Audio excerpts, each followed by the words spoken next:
Mariés depuis 2005, lors d'une cérémonie très discrète à cause des circonstances de leur histoire d'amour, Charles et Camilla n'ont jamais eu une relation comme les autres.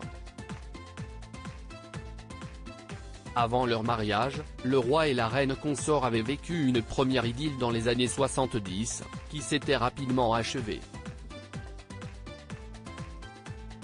L'image est figée dans le temps et restera gravée dans les mémoires des Britanniques.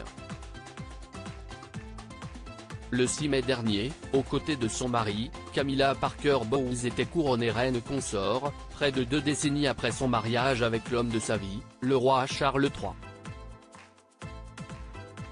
Avant de mourir, Elisabeth II avait donné son accord publiquement pour que Camilla, autrefois détestée par la majorité des Britanniques, soit nommée reine consort au moment du couronnement de son fils.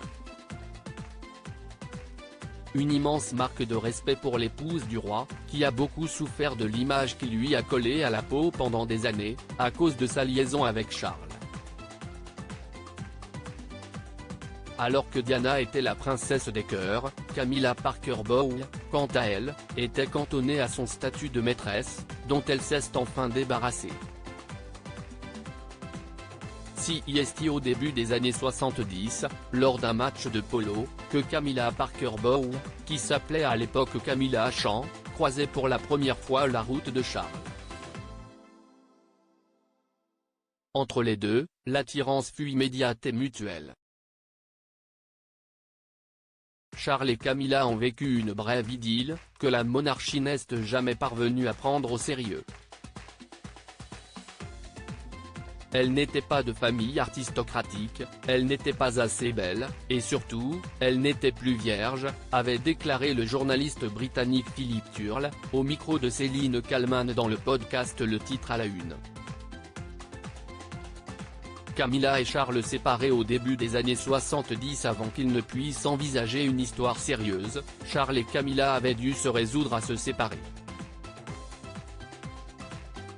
Le fils aîné de la reine Elisabeth II avait en effet dû partir pendant plusieurs mois pour effectuer son service militaire, laissant la jeune Camilla sans nouvelles. CEST pendant cette période que Camilla Champ a rencontré celui qui est devenu son mari et le père de ses 2 enfants, Andrew Parker Bowles, avec qui elle entretient aujourd'hui d'excellentes relations.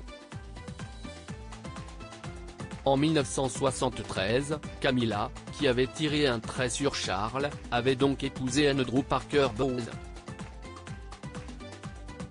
De retour de son service militaire, Charles avait déchanté.